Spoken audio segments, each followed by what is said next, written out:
Hi everyone! Today I'm continuing the series on the different Enneagram types that can occur in correlation or in a pairing with different MBTI types. And today I'm going to talk about the ISFP and what the most common Enneagram types are for this type. And also, what are the differences that occur between these different types of pairings? So all about that in the next few minutes. If you haven't already, please don't forget to like and subscribe, and let's dive in. Before I go into more detail with respect to the differences between these Enneagram types in the ISFP, I would like to remind you guys that I also offer coaching sessions with the aim to help you engage in a process of self-awareness and self-understanding. I use tools such as MBTI and Enneagram, but also other things such as communication skills, public speaking skills, career orientation, and so on and so forth. So feel free to check out the link in the description below. It will redirect you to my website where you will find out all necessary information with respect to the sessions and the organizational aspect as well. Now, let's get back to business. ISFPs and Enneagram. I would say that the three most common types that occur in combination with ISFP are Enneagram 2, Enneagram 4, and Enneagram 9, especially Enneagram 4. On top of that, there are other possibilities. Of course, ISFPs can also be 6, 7, 5, even 1 sometimes, although it's quite unlikely. 3 and 8 are quite uncommon, but in theory, all combinations are possible. I know there's a debate in the community and not everyone agrees, but in my opinion, even though some combinations are highly likely and happen all the time, I do believe that in some rarer cases and under certain circumstances, other uncommon combinations can occur, and they can explain certain mistypes or confusions. Anyway, so ISFP Enneagram 4, I would say, is the most common type, and almost all ISFPs that I know are Enneagram 4 in real life. This one will be a more stereotypical version of the ISFP with a very strong introverted feeling. It will be the kind of combination where the ISFP is very much aware of dysfunction within themselves, and they will be quite good at spending a lot of time trying to understand their identity, trying to understand who they really are, because Enneagram 4 is highly motivated by understanding their uniqueness, understanding their real, authentic selves.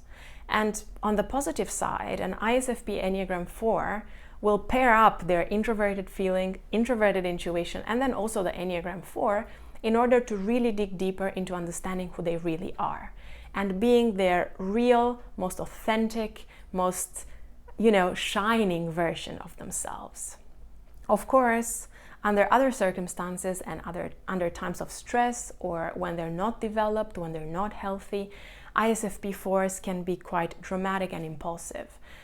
They can appear to be very reactive emotionally to whatever happens to them, because Enneagram 4 is a reactive type, which means that if something good happens, they will be very excited, they will want to show the side of themselves, and then when something bad happens, they will also want to show that negativity and will expect other people to do the same. So the ISFP 4 is the most common pairing, and the person will kind of go in between wanting to be authentic and doing so in a very meaningful way, while on the other hand also engaging in a more dramatic, impulsive kind of attitude. Now, ISFPs can also be Enneagram 9, and I would say this one is also quite common because 9 is very common among introverts, and I would say a bit more so in feelers than in thinkers, but not necessarily always.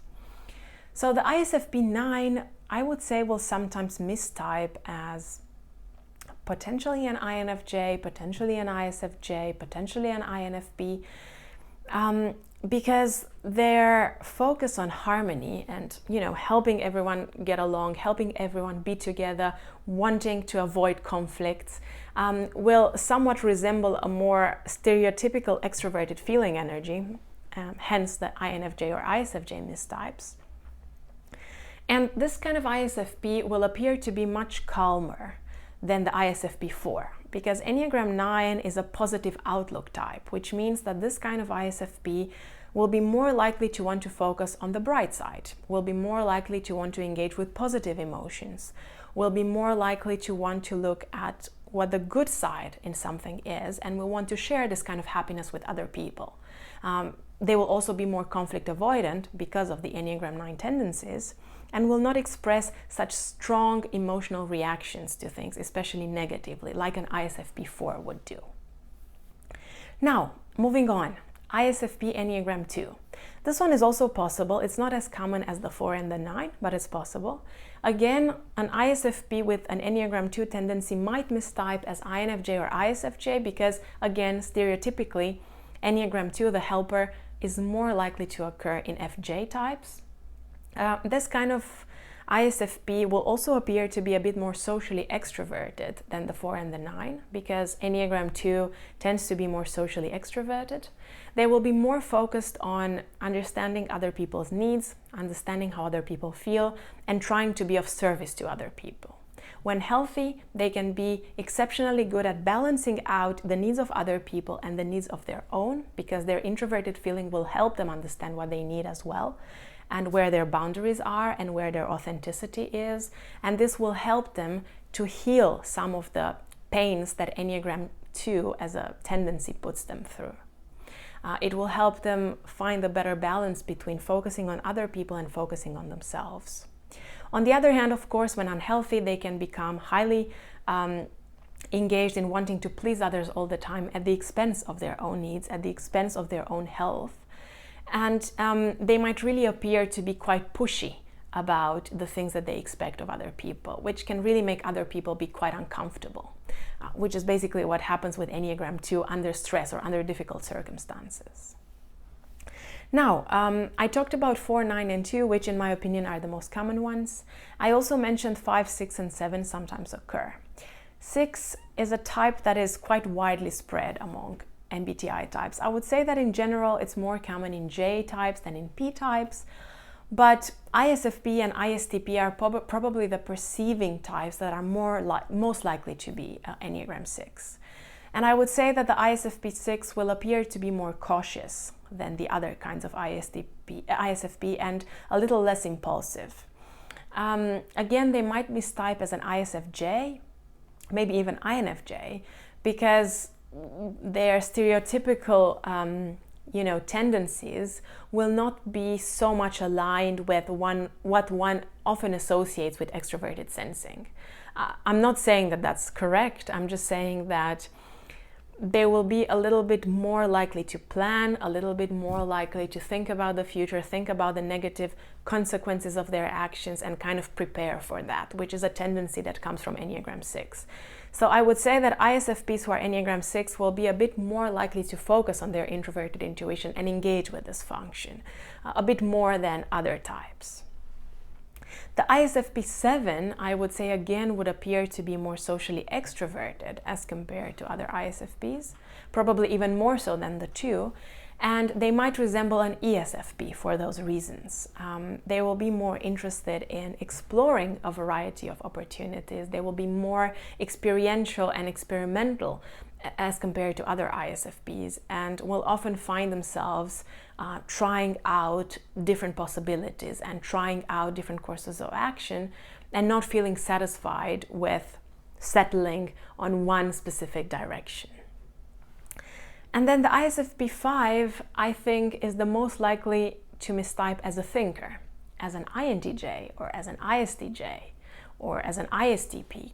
Because again, Enneagram 5 is more common in thinking types rather than feeling types, and it's stereotypically associated with traits that we talk about when we describe introverted thinking or introverted intuition mixed with extroverted thinking or something along those lines. And these ISFPs will probably be the most introverted, socially speaking, the ones who are the most likely to enjoy retreating themselves, isolating themselves, and focusing on knowledge and understanding, focusing on being highly competent in what they do. And I would say that these are the ISFPs who are the least likely to associate themselves with the stereotypes of this type, the least likely to believe about themselves that they're actually an ISFP.